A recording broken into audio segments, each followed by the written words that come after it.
Et je vous propose de parler gastronomie. Cette fois-ci, dans Société, nous nous sommes rendus dans l'un des plus beaux endroits d'Israël, le vieux port de Césarée. Nos équipes sont parties à la découverte du restaurant Elena, un endroit où on mange les pieds dans l'eau, figurez-vous. On cuisine aussi bien les produits de la mer que ceux des terres israéliennes. Un reportage qui tombe pile poil lorsqu'on est à table. Regardez. Aujourd'hui, nous partons dans le nord d'Israël, dans un restaurant au bord de l'eau et à 2 pas des vestiges antiques de la ville de Césarée, à la découverte du restaurant Elena. L'avantage dans ce port, c'est qu'on peut mêler enrichissement culturel avec la découverte des ruines de la capitale royale d'Hérode le Grand, mais également expérience culinaire. Ici, on met les petits plats dans les grands avec un décor très réussi qui incite à se détendre.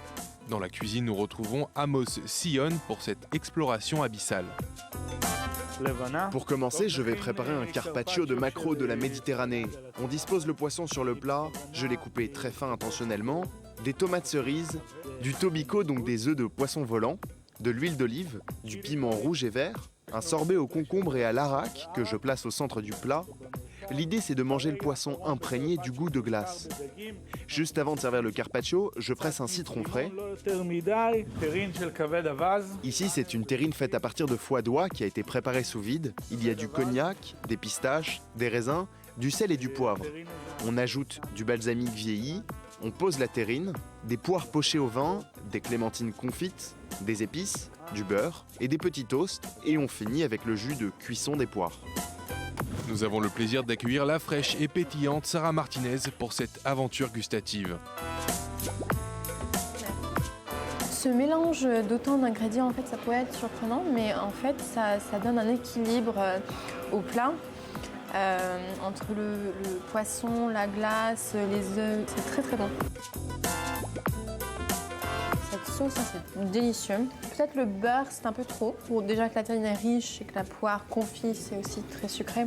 Je pense que le beurre, c'est peut-être pas nécessaire. Sinon, très bon.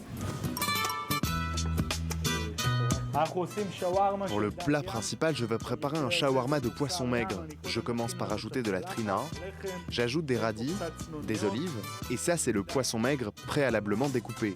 On va le relever avec du sel, de l'huile d'olive, du cumin qui est l'épice la plus utilisée pour le shawarma, de l'ail, des piments. Dès que la poêle a bien chauffé, on envoie le poisson pour le saisir. À ce moment-là, le cumin diffuse toutes ses saveurs au poisson.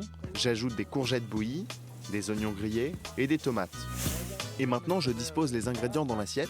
J'ajoute du sumac, des pignons de pin, du doha qui est un mélange d'épices égyptiennes.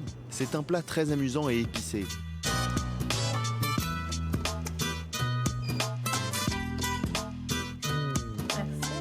Donc on peut manger ce plat avec la fourchette, mais moi je préfère manger ça avec les doigts.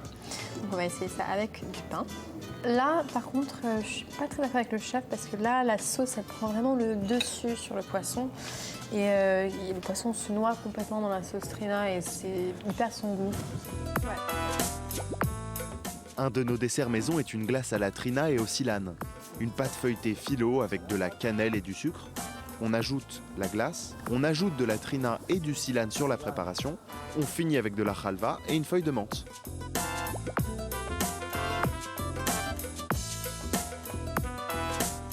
Donc cette glace à base de trina et de silane, et je dois dire que le silane en fait c'est un sirop à base de dattes qui est pas très connu à l'extérieur d'Israël, mais c'est très bon, c'est un peu l'équivalent de la miel et ça harmonise ce dessert parfaitement.